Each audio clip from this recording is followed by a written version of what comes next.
오늘 육과 세상을 향한 증인의 답변, 그리스도께서 하신 일, 어린 시절을 겪으심이라는 주제로 같이 오늘 상고하려고 합니다.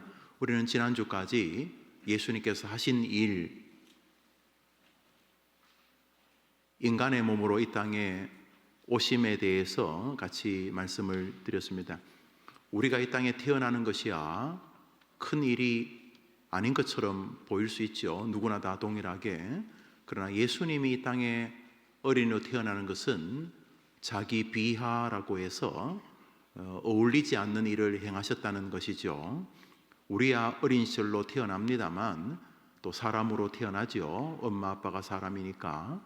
그러나 예수님께서 이 땅에 사람의 모습으로, 어린아이의 모습으로 태어났다는 것은 하나님께서 친히 인간이 되셨다, 이런 의미인 것이죠. 그러므로 예수님께서 하신 일은 첫 번째로 우리에게 오심이었다는 것이죠. 사람의 모습으로 오셨다. 오시게 된 큰 이유 중에 하나가 예고의 성취, 성경에 기꺼이 자신을 굴복시키셨다는 것이죠. 예수님은 성경을 초월할 수 있는 유일한 사람이시죠. 나 성경대로 안 할래? 그러면 성경대로 안 되겠지요.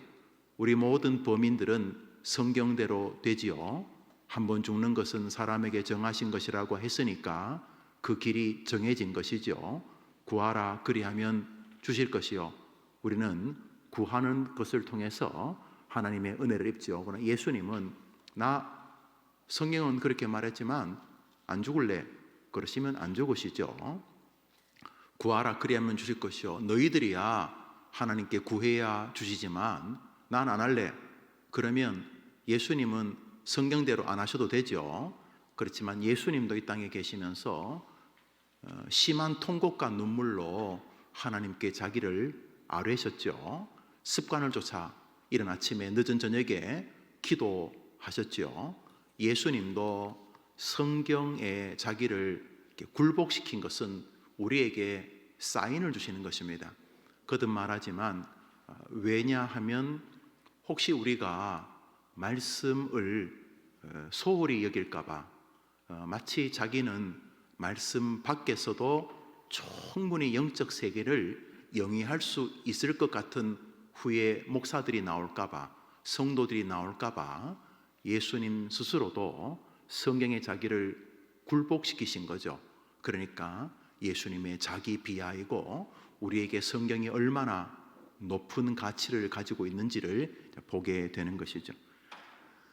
예수님께서 하신 일 두 번째는 어린 시절을 겪으셨다는 거죠. 어리다는 것이 불편하죠. 우리 학생들 어린 시절 참 좋지만 우리 학생들은 빨리 어른이 되고 싶죠? 별로? 어른이 되고 어린 시절이 가지고 있는 순진함, 또 사랑스러움, 이런 것이 있지만 어리다는 말이 가지는 온전치 못함이 있죠. 어딜 가도 어린 아이이기 때문에 온전한 성인의 대우를 받지 못하지 않습니까?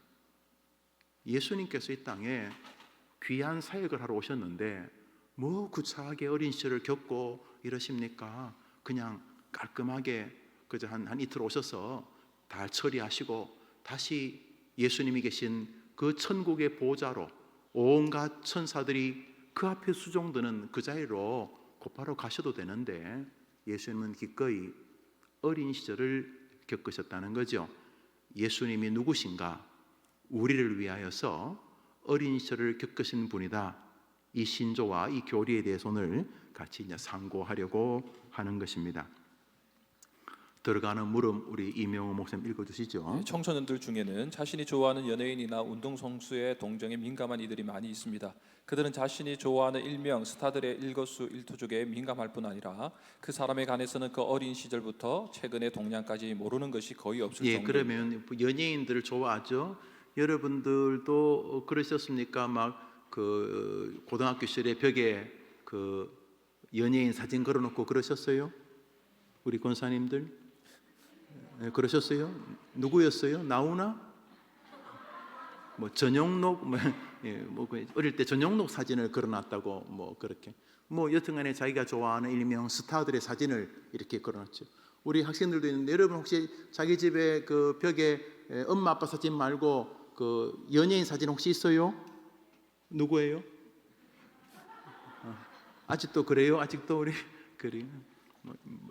BTS 누구요? 고두심? 네, 계속 읽습니다. 읽어봅시다. 그들이 그렇게 하는 이유는 그 유명인을 좋아하기 때문입니다. 그런 이들을 사람들은 팬이라고 부릅니다. 팬이라 좋아하는 사람들을 따르는 그룹이다 이렇게 부르죠. 예, 읽어보시죠. 그럼 그리스도인의 증인인 성도에게 그리스도는 어떠한 존재여야 예, 할까요? 연예인의 일거수일투족 압니다. 뭐 다른 건 몰라도 자기 아버지 생일도 모르고 자기 아버지 한자도 이름 쓸 줄 모릅니다. 뭐 할아버지 이름은 아예 모르고 그런데 연예인이 어디서 태어났는지 몇 시에 태어났는지 엄마가 무슨 꿈을 꿨는지 그 연예인이 심지어 그 어린 시절 학창 시절은 어떻게 보냈는지 자기가 좋아하는 연예인에 대해서 너무너무 잘합니다. 너무너무 잘하는데 예수님에 대해서는 여러분이 어떻게 하시는가 하는 거죠. 예. 증인은 연예인을 따르는 팬을 넘어 그분을 향한 사모함 및 삶 전부를 지배하는 사람이 예, 뭐 아닙니까? 연예인을 따라서 죽기도 합니다. 예, 연예인을 따라서 죽기도 하고 또 연예인이 영향을 끼치긴 하지만 그 한 시절이죠. 그저 어느 한때 그렇게 지나가는 거죠.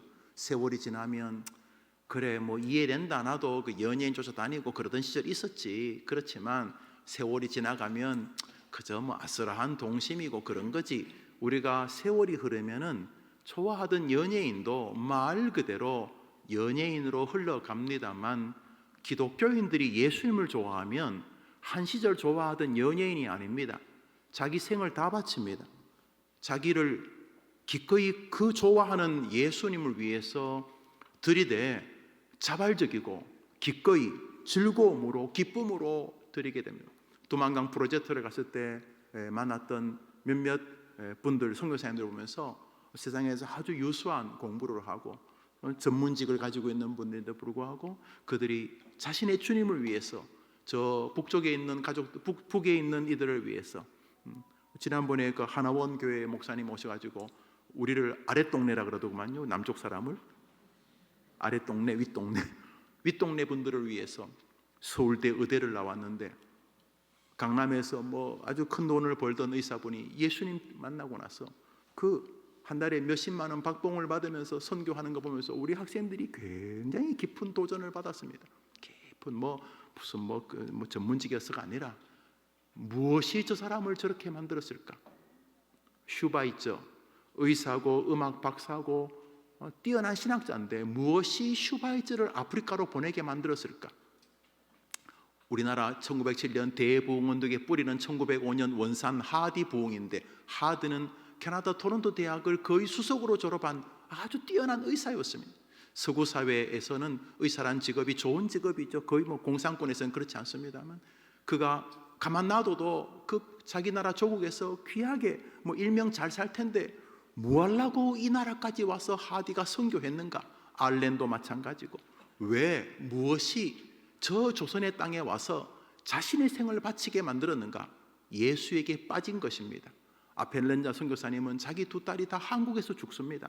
감리교의 장시자 우리 한국의 감리교를 세우신 아펠렌자 뭐가 자신의 자녀들을 그리고 아펜젤라 선교사님은 자기도 저 목포 바다에서 이화고등학교 지금 이화여대 아이들과 같이 수학여행 갔다가 아나이가 빠져서 그에 건지다가 아펜젤라 선교사님도 한국에서 돌아가셨습니다.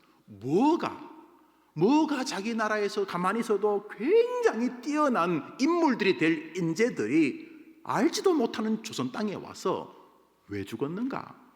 왜? 예수에게 빠진 것입니다. 우리 학생들이 우리 연예인에게 빠진 것과는 비교도 안 되는 예수에게 빠진 것입니다. 이것이죠. 그것은 수많은 선교사들과 순교자들의 삶이 증거합니다. 그렇죠. 예수에게 빠졌으니 선교사들과 심지어 순교합니다. 예수 그냥 부인하면 되는데 예수 그런 거 없어. 그러면 살려준다는데 예수는 무슨 다 쇼야. 무슨 천국 지옥 그런 게 어딨어. 예수님 믿어야 구원받는 거 거짓말이야. 그러면 살려주겠다는데 예수님 지금도 살아계십니다. 그러고 죽는 거야. 왜? 뭐가 예수님에게 빠진 거야.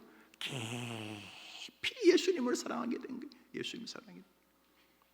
우리 노회 한 목사님이 계신데 자기 고향 뒤에 순교하신 분이 계신다는 거예요. 그래서 이 우리 노회 이제 그분이 은퇴에 가까우신 목사님인데 그 목사님이 자기는 어릴 때 기도 제목이 순교하게 해달라고 초등학생이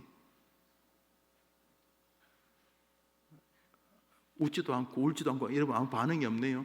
그래서 제가 너무 놀랐어요.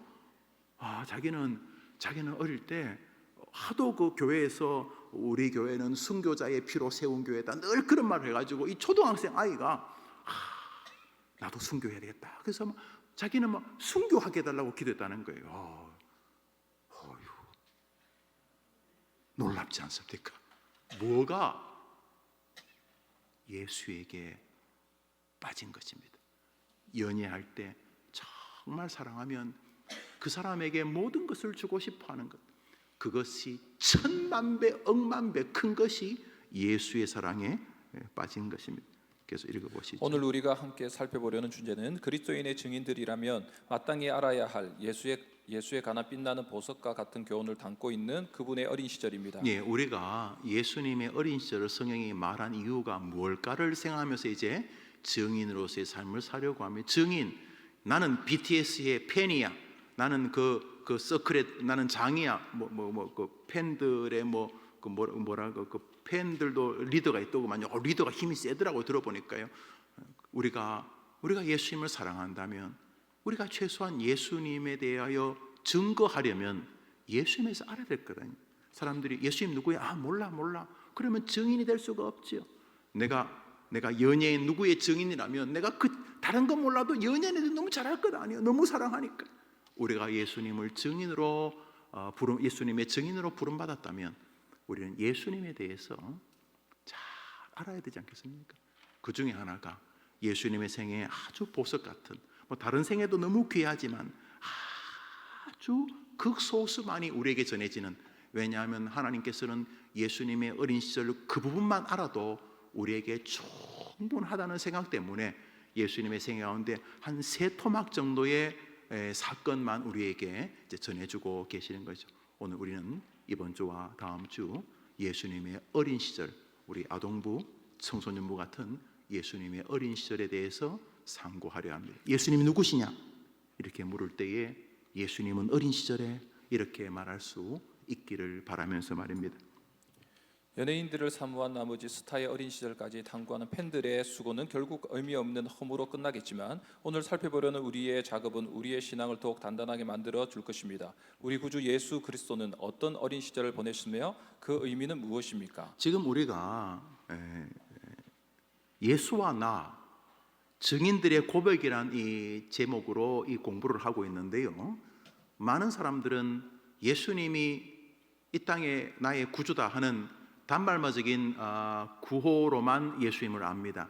그래서 예수님을 안 믿는 건 아니지만 예수님을 자기 스스로에게 감격스럽게 붙잡게 하는 기둥도 좀 부족하고, 심지어 다른 사람에게 전해주려고 하지만 예수님에서 막상 전해줄 말이 없는 증인이 되어질 수도 있지요. 그런 면에서 우리가 예수님이 인간이었다, 예수님이 하나님이셨다, 예수님이 성경의 자기를 굴복시키셨다, 예수님이 성경대로 이 땅에 사람의 자녀로 여인의 후손으로 오셨다, 그 예수님이 어린 시절을 겪었다고 하는 이런 주제들이 나중에 이렇게 총체적으로 이렇게 엮어지면, 구슬이 서마리도 꿰어 보배인 것처럼 이렇게 엮어지면 예수님의 어린 시절과 예수님의 죽으심, 예수님의 태어나심과 예수님의 부활하심, 예수님이 하늘에 계시다가 베들레헴 마옥간에 오신 것과 그것이 우리에게 어떠한 의미를 주는지, 그리고 그 모든 사건 속에서 예수님이 직접 설명하시거나 예수님의 제자나 혹은 성경 해석자인 바울을 통해서 예수님에 대해서 재조명하는 이런 것들이 거대하게 엮어지면서 성경에 도도하게 흐르는 예수 중심적인 진리 안에 여러분이 서게 되겠죠. 그러면 여러분은 누구보다도 예수님에 대해서 할 말이 많은 사람, 예수님에 대해서 마치 왕을 사랑하는 필기의 부처럼, 다른 사람은 왕을 그냥 마지못해 대하는데 이 신하는 정말 왕을 사랑하는 거예요. 어린 시절 이 자기가 그 임금을 대신해서 왕자를 키우고 왕자하고 같이 이야기하고 또 왕자에게 진리를 가르치고 나라를 이끌 만한 그런 도를 가르치면서 이 신하는 이 왕자가 이제 왕이 되었죠. 이 왕일 뿐만 아니라 자기 아들 같기도 하고 자기 제자 같기도 하고 자기의 생명을 다 부여해서 지켜온 그 막 쿠데타가 일어날 때도 끝까지 목숨을 걸고 이 왕자를 지켜냈다가 지금 이렇게 그 왕자가 임금이 되어서 태평성대를 이룬다고 칩시다. 자, 이 신하가 시를 잘 씁니다. 다른 신하들이 임금에 대해서 칭송하는 시야 뭐 그저 그렇겠지만 이 신하는 붓을 먹물에 찍어서 한자 한자 쓰는데 그 왕에 대한 깊은 사랑이 있습니다. 이 신하는 다른 신하들이 왕을 칭송하는 용비어천가와 전혀 다릅니다. 이 신하는 진짜 왕을 사랑하는 신하입니다. 이 신하는 왕에 대해서 글을 쓰라면 다른 사람은 한 100페이지만 쓰라면 이 사람은 10,000페이지를 쓰고도 더 쓸 게 있어요. 왕을 사랑하는 마음이 너무 커서 그것은 왕을 사랑하기뿐만 아니라 그 왕에 대해서 너무 잘 알아.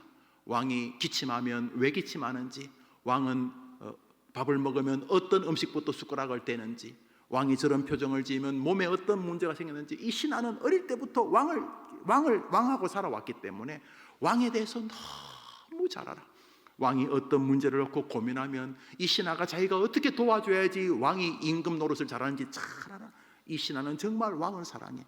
그 왕을 사랑하는 신하가 시를 쓸 때에 이 시가 그냥 시가 아니, 이 시는 정말 진심의 그 성경에 말하죠. 왕을 사랑하는 신하가 필객의 붓처럼 쓰는데 아무리 써도 왕에 대해서는 더 쓸 말이 있는, 너무나 왕을 사랑하고 왕을 사랑하는 마음이 안에서 막 솟구치기 때문에 예수님은 우리 보고 그거 하다가 오라는 것입니다. 예수님이 우리 보고 네가 대통령을 하든 농사를 짓든 아이를 기르는 가정의 주모이든 목사이든 뭐든 간에 그거 하다가 80생활 잘 마치고 오라는 겁니다. 뭐 예수의 증인이 되라. 땅 끝까지 가서 내 증인이 되어달라. 어떤 증인? 예수 뭐 믿으면 좋구만 싫으면 말고, 그게 아니라 왕에 대해 너무 큰 사랑을 가진 목사야. 이 목사가 그냥 신학교 졸업하고 그냥 자기는 안 가겠다는데 부모가 그냥 서원했다 그래서 할 수 없이 대학 치니까 자꾸 떨어지고 그래서 신학교나 갈까 싶은데 어떻게 붙어가지고 그냥 그렇게, 제가 그런 사람 예를 들 뿐이에요. 지어내는 그런 사람 없어요. 지어내는 거예요. 그래가지고 마지못해 목회를 하고 그냥 주일이 오면 주일이 오면 꼭 지옥 같고 주일 저녁이 지나면 천국이 오는 것 같고 막 이런 뭐 성도가 아니라 정말 뭐라고 할까, 재미난 연속곡이 끝나는 것처럼 아이고 조금만 더 해주지. 연속곡 여러분 재밌어 하다 보면 꼭 끝날 때좀 짜증나죠.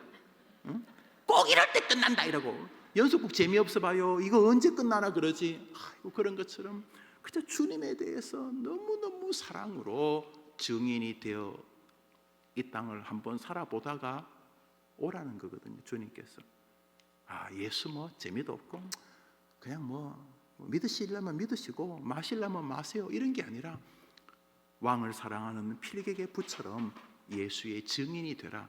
그거 하라고 교회가 있는 거고 그거 잘하도록 목사가 있는 거고 그거 더 잘하도록 성경을 주신 거죠. 그래서 우리는 예수님에 대해서 지금 사랑을 점검해 가고 있는 중이죠.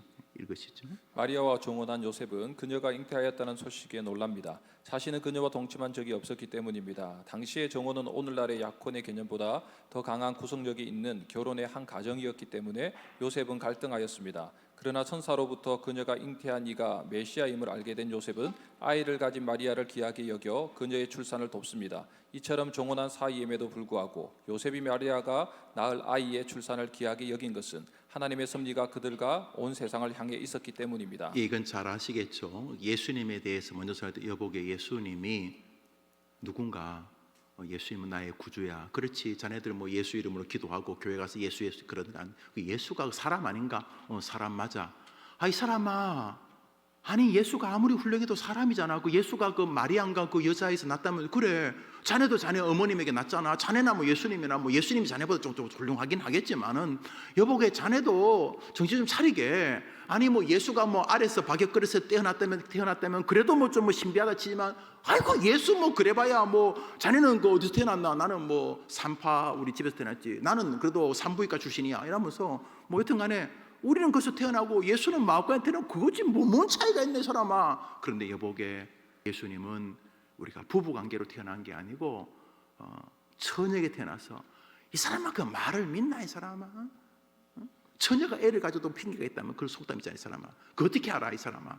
그런데 요셉이 결혼하기 전에 이제 약혼하고 이제 반지 끼우고 이제 결혼하려고 약혼만 했는데 갑자기 부인이 아기가 생긴 거예요. 손도 안 잡아왔는데 그래서 이거는 다른 남자의 아이구나 해서 이제 그만하려고 했는데 참 요셉도 좋은 사람이야. 이 나쁜 여자야 이러면서 막 사람들한테 이 파혼이 얼마나 정당한지 자기가 얼마나 의로운지 이 여자가 우리의 내 인생의 이 결혼을 시큰 사람들 소문내고 정체장 돌리고 시큰 다 했는데 갑자기 결혼 안 해가지고 혹시나 또 타자들이 저 남자가 문제 있는 거 아니야 이런 일들이 자기에게 오는 것을 방어하기 위해서 더 이 여자가 얼마나 몹쓸 자인지 이렇게 소문 내지 아니하고 아이고 마리아여 참 자네가 좋은 여자인 줄 알았는데 이래 되었구만. 그저 없던 걸로 합시다. 그냥 내가 사정이 있어서 결혼 못하는 것으로 그렇게 합시다 이렇게 말했는데 그 밤에 성령께서 요셉에게 나타나서 마리아에게 했던 것처럼 저 아이 네 아이 아니다. 저 아이 내 아이다. 너 기억나니? 보라 처녀가 잉태하여 아들을 낳을 것이요 그 이름을 하나님이 우리와 함께 하시는 하나님 임마누엘이라고 하게 될 거 너 알죠? 저도 이 요셉도 유다 후손인데 다윗의 후손인데 예 우리들이 다 그 메시아를 기다리죠. 우리나라 정도령 사상처럼 뭔가 메시아가 미륵이 오는 것처럼 우리나라에 다윗의 후손으로 오는데 그가 처녀로 잉태된 여인에게 온다는 거 알고 있죠. 바로 너의 아내가 될 마리아의 몸에서 날 아이가 그 아이다. 그러므로 그 여인을 데려오기를 두려워하지 말라. 이렇게 말하죠. 자, 이렇게 말하면 여기서부터 이제 여러분이 전도하려고 하는 친구가 여러분을 미친 사람처럼 보기도 하고 그래 그 성경에 있나? 성경에 여기 있어. 그러니까 예수가 처녀에게서 낳았다는 거지. 자기 혼자 자식을 낳았다는 거잖아. 그렇지? 아니 성령님께서 그러니까 하나님 그랬다는 거잖아. 자네 믿나? 믿어. 그게 믿어지나? 그런데 여보게 예수님이 태어나기 한 1000년쯤 전에 구약 성경이라는 게 있고 자네 들어봤지? 올드 테스트먼트, 뉴 테스트먼트 예수님 중심으로 여보게 역사를 우리 AD, BC 알지? 비포 크라이스트 기원전이라 예수 안 믿는 사람도 비포 크라이스트 예수 전이라고 하지 않는가 여보고 그거야 그냥 그래 부르는 거지. 그래 그 좋은데 예수님이 오기 전에 한 1000년쯤 전에 이사야라는 사람에게 하나님께서 처녀가 잉태하여 아들을 낳는데 그 아들이 하나님이라고 말한 적이 있어. 그러니까 성경이 말하는 대로 때가 되어서 요셉과 마리아를 통해서 오는데 마리아는 요셉의 자녀가 아닌 한 아이를 잉태했는데 그 아이가 예수라는 거잖아. 맞아 그거야. 그거 참 자네가 어떻게 학교에서도 공부도 하고 우리 중에서 자네가 학벌이 제일 좋은데 어떻게 그게 믿어지나 이 사람아. 사실이니까. 이러면 이제 그 상대방이 고민하겠죠. 예수가 그냥 다른 사람은 예수 믿고 구원받으라 이런 소리 하는데 내 친구는 예수가 어린아이로 왔다는데 그게 뭐 굉장히 중요한 것처럼 말하고 그게 오래전부터 예고된 것이라고 말하니까 나름대로 기독교가 꽤 정교하긴 하구나. 갑자기 밑도 끝도 없이 예수가 구주인 게 아니고 예수라는 메시아가 이 땅에 태어날 즈음에 그렇게 지어낸 게 아니고 태어난 다음에 이 아이가 예수다 이것도 아니고 예수라는 사람이 태어나기 전에 이사야만이 아니고 계속 다윗의 뿌리에서 메시아가 온다고 계속 예수 이야기를 하고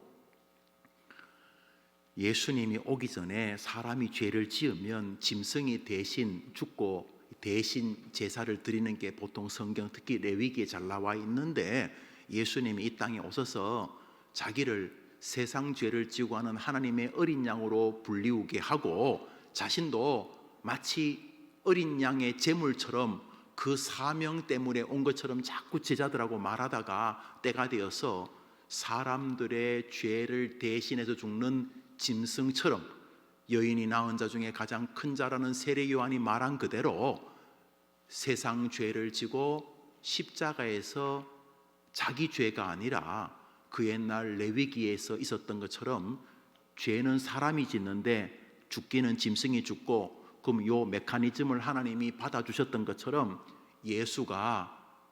예수를 의지하게 이 제물을 내 대신에 하나님께 바친다는 게 믿음이죠.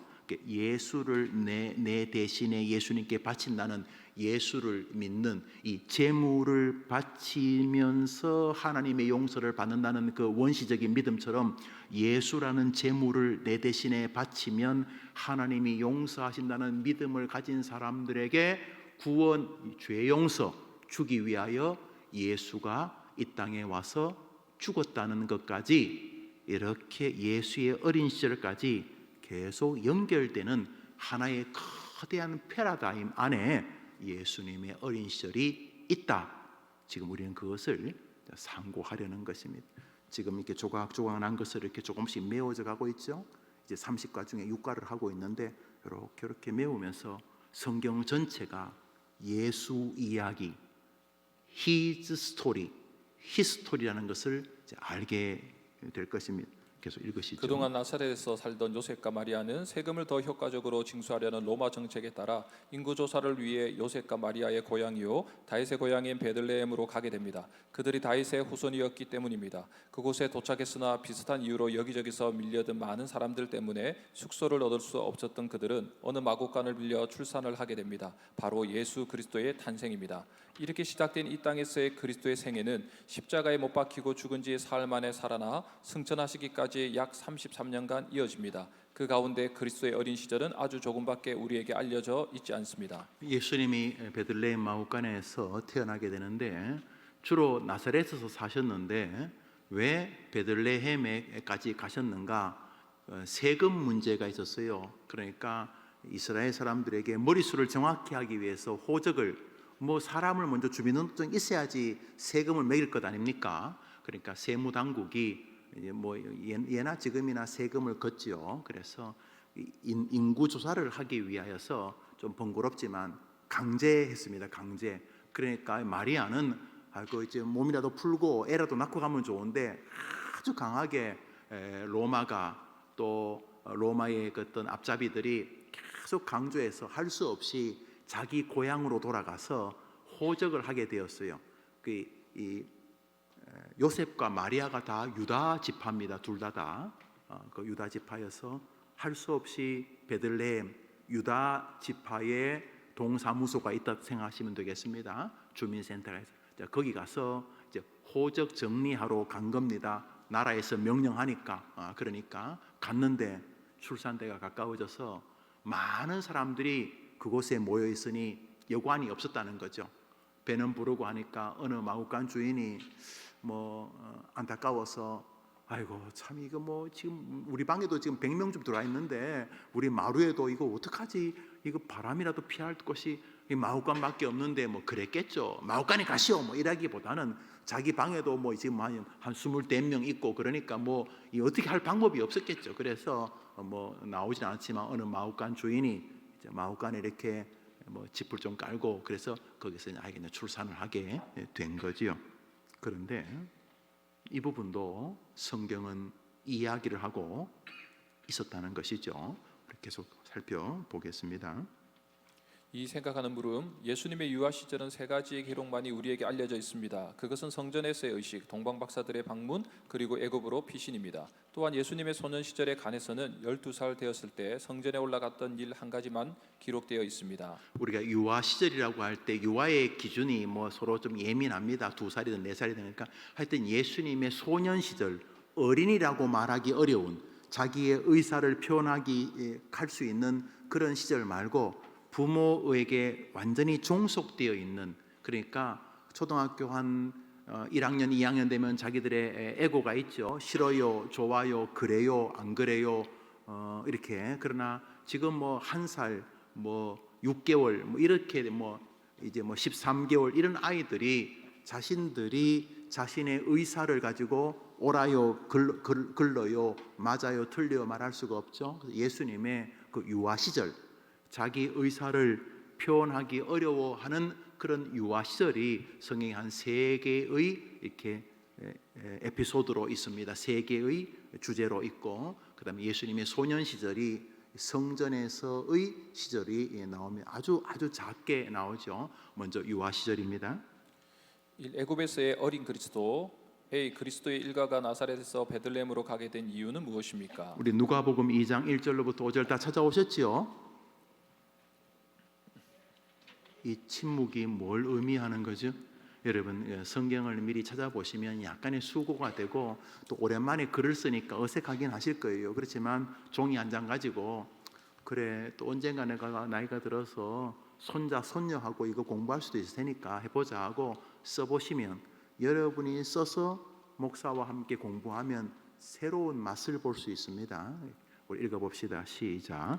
그때에 가이사 아구스도가 영을 내려 천하로 다 호적. 가이사는 로마 황제입니다. 계속 읽습니다. 이 호적은 구레뇨가 수리아 총독이 되었을 때에 처음 한 것이라. 모든 사람이 호적하러 각각 고향으로 돌아가매 요셉도 다윗의 집족속이므로 갈릴리 나사렛 동네에서 유대를 향하여 베들레헴이라 하는 다윗의 동네로 그 약한 마리아와 함께 호적하러 올라가니 마리아가 이미 잉태하였더라. 그러니까 뭐 이렇게 황제가, 가이사 황제가 그 로마의 돈은 다 황제 얼굴을 찍어놨어요. 그런 나라가 있죠. 그런 나라가 있어요.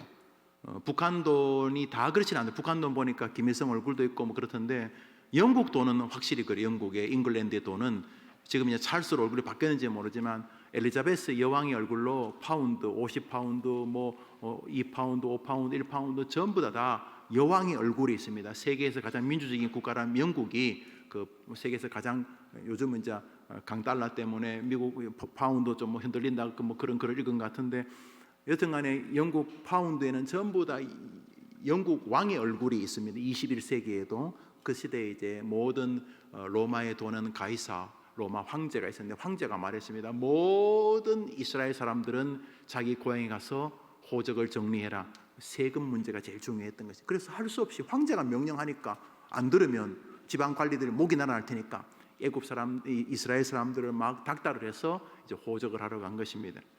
그런데 말입니다. 우선 B번 읽어봅시다. B번. 그리스도의 일가가 베들레헴에서 애굽으로 가게 된 이유는 무엇입니까? 우선 그래서 이제 원래는 이제 요셉과 마리아가 나사렛 지역에 살았어요. 나사렛 지역에 살았는데, 우리가 좀 쉽게 설명을 해보면, 우리 여기 미사에 살았는데, 우리들 저보다 호적을 하려면 대전을 가요. 대전에. 그래서 할 수 없이 대전까지 지금 다 호적하러 갔어요. 호적하러. 그래서 원래 사는 곳은 미사고 호적하러 대전을 갔는데, 대전에서 호적을 끝냈으면 미사로 와야 되는데 미사로 안 가고 대전에서 광주로 갔다는 거예요. 그게 애굽으로. 그래서 미사에서 대전 갔다가 대전으로 예수님 일가가 미사로 돌아온 게 아니고 대전에서 광주로 이렇게 나사렛에서 베들레헴으로 갔다가 베들레헴에서 애굽으로 간 두 번째 기록이 성경에 나온다, 이런 이야기입니다. 우리 마태복음 2장을 같이 읽읍시다. 시작.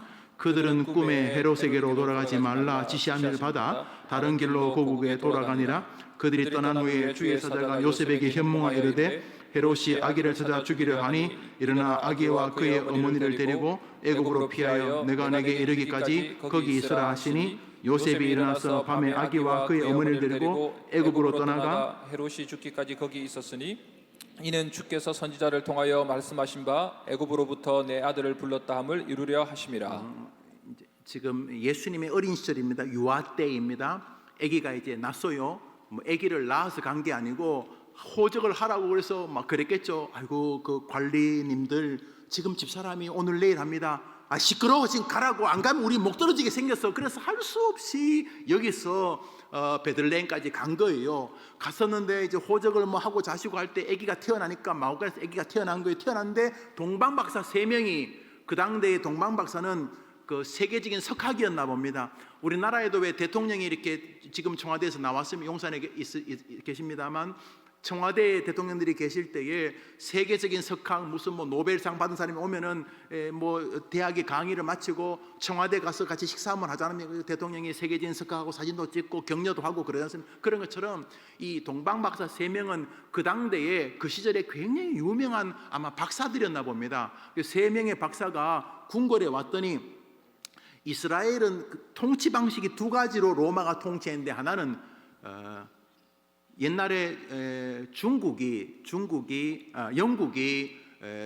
중국과 싸워가지고 홍콩을 한 100년간 99년간 통치하게 됩니다. 그래서 지금도 이제 2개의 중국이라고, 지금 중국도 홍콩 때문에 좀 긴장이 있죠. 왜냐하면 중국은 민주 자본주의 국가니까. 그래서 홍콩을 여튼간에 아편 전쟁 이런 걸 통해서 영국이 차지하게 됩니다. 그래서 영국과 중국이 계약을 하기를, 홍콩은 영국이 99년간 통치한다. 그러면서 영국에서 총독을 매번 보내었습니다. 그러니까 영국에 총독이 홍콩에 영국 총독이 도착한 것처럼 로마가 이스라엘을 다스리는 총독을 한 명 보냅니다. 대신에 이스라엘도 전통적으로 이런저런 이유로 귀족 가문이 있지 않습니까? 왕족이 있었습니다. 그래서 이스라엘 사람들 안에서 일정한 지지를 받는 얼굴마당 같은 왕족을 하나 세워가지고 이들에게 일정한 권력을 줬습니다. 그래서 이쪽과 이쪽이 서로 선한 경쟁을 이루면서 가이사에게 충성하는 구도를 만들어서 예수님 당시에 지도자들이 로마 파송 총독과 이스라엘을 통치하는 헤롯 가문의 왕들이 서로 있었습니다. 그래서 이것은 뭐라고 불러야 될까요? 넓은 의미로서의 다윗 왕조 비슷하게 이어져 오는 우리나라의 거의 멸망한 고종의 후손들처럼 만들었는데 일정한 권력을 준 거예요. 그래서 충성 경쟁을 일으켰습니다. 그러니까 이스라엘 백성들에게서는 더 골치 아프죠. 여기서도 쥐어짜내고 로마 총독도 쥐어짜내고, 그래서 이 사이에서 이스라엘 사람이 갈등을 하고 있었는데, 동방박사가 이 임금 헤롯에게로 온 것입니다. 임금이 황제의 부하이기는 하지만, 황제의 지배 아래에 있겠지만 일정한 권력을 가지고 있는데, 자기가 이스라엘의 왕인데, 비록 총독이 권력은 더 세지만 명분은 그래도 왕인데, 동방박사 3명이 와서 이스라엘의 왕이 태어났다고 말하니까 이 사람이 겉으로는 자기도 경배하겠다고 하지만 죽여버려. 자기가 왕인데 무슨 또 왕이 있냐, 그것은 종교적인 왕인데 씨를 말려야 되겠다, 이렇게 생각을 한 거예요. 그래서 동방박사 3명이 와가지고 임금에게, 임금님 여기 유대인의 왕이 혹시 궁궐에서 태어났습니까? 그런데 그 별이 궁궐을 지난 거예요. 그래서 모르겠습니다. 그러면 우리들이 한번 알아보겠습니다. 그랬더니 임금이, 그러면 동방박사님 그분을 찾으시면 제게 알려주십시오. 저도 가서 경배하겠습니다 하는데, 사실은 경배하는 게 아니고 죽이려고 하는 거죠. 그래서 동방박사가 예 하고 나와서 이제 그 별을 따라가서 어느 마구간 아래 예수님이 계신 곳에 서서 예수님 만나서 이제 경배를 합니다. 여기까지는 이해되죠? 황금 유양 모략을 임금을 대신하는 상징으로 드리게 되는데 그 밤에 이 동방박사들에게 하나님께서 헤롯에게 가서 말하지 마라. 그래서 말 안 하고 3명은 갑니다. 다른 길로. 그래서 이 애굽의 이 헤롯 왕이 오매불망, 언제 그 동방박사 3명이 자기한테 와서 임금님 이번에 태어난 아이는 망월동 저기 무슨 지역 어디 거기서 있습니다. 지금 그 마구간에 있습니다. 이야기 들으면 군사들이 돼가지고 그냥 다 죽이려고 하고 있는데, 동방박사는 벌써 집으로 가버린 거예요. 그리고 또 그 밤에 이 요셉과 마리아에게 성령님께서 지금 헤롯이 2살 이하의 모든 아이들을 죽일 테니까, 그러니까 아마 이게 한 6개월쯤 시간이 흐른 것 같아요. 예전에 길이 불편하니까 가는데 3개월, 오는데 3개월 하니까 헤롯이 이 동방박사가 자기에게 보고를 안 했다는 걸 알고 그 기준을 근거로 2살 이하의 모든 남자아이를 죽이게 됩니다. 누가 N지는 모르니까, 누가 메시아인지 모르니까. 그러니까 그 지역에 태어난 모든 남자아이 2살 이하 아이를 다 죽입니다. 끔찍하죠. 근데 죽이기 전에 하나님께서 이 요셉과 마리아에게 계시하셔서 너희들은 애굽으로 피난하라. 그래서 갈릴리에서 베들레헴으로 갔다가 베들레헴에서 갈릴리로 오지 않고 헤롯이 죽을 때까지 애굽으로 피난을 가셨는데, 성경은 노란 글씨만 읽읍시다. 시작. 이는 주께서 선지자를 통하여 말씀하신 바 애굽으로부터 내 아들을 불렀다 함을 이루려 하심이라. 오늘 여기까지만 하겠습니다. 성경에 그 구절 놔둬보세요. 성경 구절 놔둬보세요. 성경 구절. 저 성경에 예수님이 베들레헴에서 애굽으로 피난한 것은 단순히 성령님께서 그때 임시 방편으로 말씀하신 것이 아니라, 성경에 예수님께서 애굽으로 피난하실 것이라고 예언하신 것을 이루는 측면이 있다라고 지금 성경이 말하고 있는 것입니다. 예수님께서 헤롯이 예수님을 죽이려고 하고 하는 그 어린 시절에 애굽으로 피난 갈 것을 성경은 이미 예수님이 이 땅에 오시기 전에, 동방박사와 헤롯이 만나기 전에 예고해 두셨다. 예수님은 예고된 대로 이 땅에 오신 분이시다. 무엇을 상고하게 됩니다. 다음 주에 호세아서에서 예수님을 상징하는 한 인물을 하나님께서 애굽에서 다시 불러내어 이스라엘로 돌아가게 하시는 내용을 호세아 선지자를 통해서 예언하신 부분을 같이 상고하겠습니다. 저를 한번 보시겠습니까? 여러분, 예수 그리스도를 이 땅에 보내시기로 작정하신 하나님의 마음을 우리가 다 알지 못하지만, 예수 그리스도를 이 땅에 보내시기로 하나님의 계획이 너무도 정교하다는 것을 여러분이 느끼실 것입니다.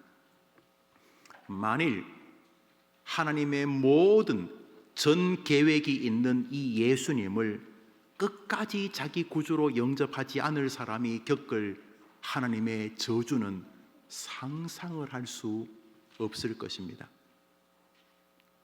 예수님께서 이 땅에 오신 것은 하나님의 놀라우리 마치 정교한, 그리고 자기 아들이신 예수 그리스도 성자를 인간의 몸을 입혀 비참하게 죽이시려고 하는 하나님의 한이 없는 사랑과 그 사랑이 놀랍게 준비되어진 정교한 하나님의 계획을 모독하는 것이 되기 때문에, 단순히 예수님을 안 믿는다는 것은 우리의 기호의 문제나 우리의 정서에, 우리의 감정에 그것을 받아들이고 안 받아들이고의 문제를 이미 넘어버린 것입니다.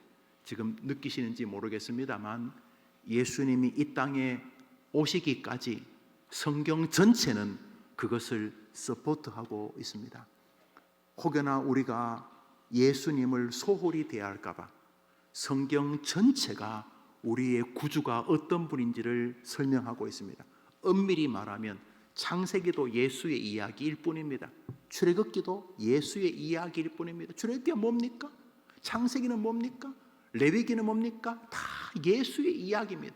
유형만 다를 뿐이지 우리의 죄로 인하여 메시아 오심을, 인생 광야길을 걸어가는 것은 메시아를 통해서만이 천국에 갈 수 있다는 사실을 우리에게 말하는, 창세기부터 저 요한계시록까지 예수의 이야기인 것이죠. 그래서 기독교는 예수가 모든 것이 되는 것이죠. 물론 교회 안에 여러 가지 종교적인 행위가 있습니다. 여러 가지가 있는데 그 모든 것을 자세히 뜯어보면 예수의 흔적들일 뿐인 것이죠.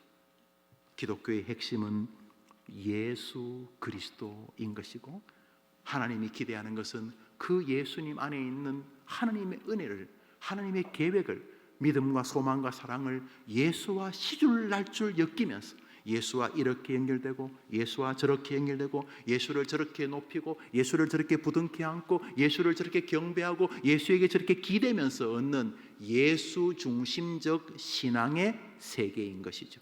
그런데 그 예수님에게 별로 관심이 없이 교회 생활을 하게 되면 이게 묘기대행진이 되는 것이죠.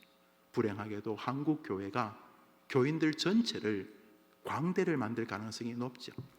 예수님 중심적인 설교도 아니고 성경이 예수님 이야기, 성경 중심적인 설교도 아니고 혼을 빼고 정신을 빼지만은 예수님에 대해서는 거의 아는 것이 없는 사람이 되는데, 우리가 예수님에 대해서 공부를 하는 동안 놀라우리 마치 예수에게 모든 것이 맞추어 계신 하나님을 보면서 놀라게 되고, 하나님의 예수에 대한 사랑과 생각이 얼마나 큰지를 알게 되고, 왜 예수밖에는 없다고 말했는지를 알게 되고, 사도 바울이 신학을 하는 동안 예수를 알고 모든 것을 쓰레기처럼 알게 되었다.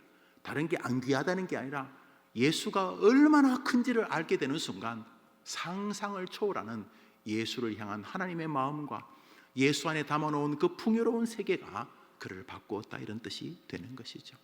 우리가 계속 상고하고 있습니다. 에림교회에서 믿음의 길을 걷는 동안 여러분이 정말 예수의 사람, 세상 사람들이 좀 비아냥거리는 말이지만 예수쟁이들이 되기를 바라는 것입니다. 쟁이란 말은 장인을 말하죠. 다른 거는 모르지만 예수님에 대해서 너무 할 말이 많고 또 너무 고맙고 지금도 함께 하시고, 기도할 때만 예수님 이름으로 하는 게 아니고 천국에 갔을 때도 하나님께서 내가 너를 천국으로 들어가게 해야 될 이유가 무엇이냐 이래 물으실 때에 우리가 오직 한마디, 하나님, 옆에 계신 예수님이 나의 구주이십니다. 마지막 날은 그 한마디밖에 할 게 없을 겁니다. 저 목사인데요, 저 미친 듯이 목회했는데요, 그래 내가 김 목사 애쓰는 거 봤다. 그런데 내가 너를 천국으로 들어가게 될 이유가 뭐냐? 제가요 내 인생을 다 바쳐 장로노로 됐습니다. 그래 내가 수고하는 거 봤다. 그런데 내가 너를 천국으로 들어가게 될 이유가 뭐냐? 제가요 목숨 걸고 주일학교 반사했습니다. 그래 애쓰는 거 안다. 내가 다 봤다. 그런데 내가 너를 천국으로 들어가게 될 이유가 뭐냐? 옆에 계신, 우리가 하늘나라 가면 그분께 보겠죠. 아버지 하나님, 옆에 계신 예수님이 나의 구주이십니다. 그것만이 우리를 천국으로 인도한다고 믿으면 아멘 해보십시오. 그래요. 그 예수님에 대해서 알아가고, 여러분이 이제 우리 절반 했으니까 또 성경 구절 찾아서 다음 주에 같이 읽도록 하겠습니다. 오늘 제가 한번 기도하겠습니다. 자비로우신 주님, 주일에 나오시면서 여러 성도님들이 감사 헌금을 또 각종 헌금을 하나님께 드렸습니다. 오늘은 그리스도께서 하신 일, 어린 시절을 겪으심에 대해서 같이 상고하였습니다. 하나님께서 우리를 주님 앞에서 겸손하게 하시고 겸손한 믿음의 길을 걸어가는 우리 목사와 우리 성도들이 되게 해주시기를 원합니다. 예수와 나라고 하는 성경 공부를 6과를 지금 진행 중에 있습니다. 증인들의 고백할 게 별로 없는 기독교인으로의 삶이 아니라, 다른 것은 별로 아는 게 없어도 내가 사랑하는 예수님, 나를 사랑하는 예수님에 대해서 너무도 할 말이 많은 예수와 사랑에 깊이 빠진 우리 해림의 성도들이 되게 해 주옵소서.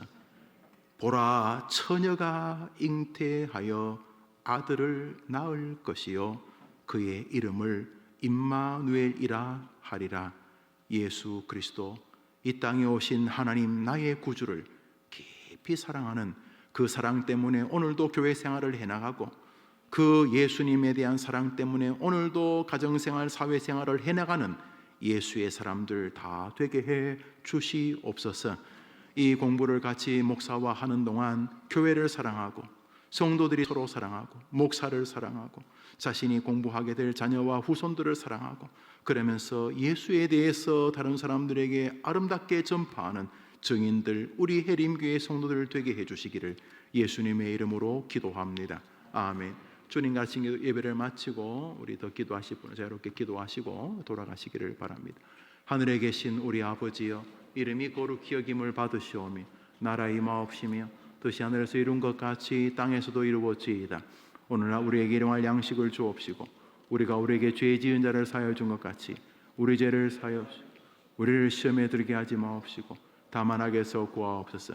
대개 나라와 권세와 영광이 아버지께 영원히 있사옵나이다. 아멘.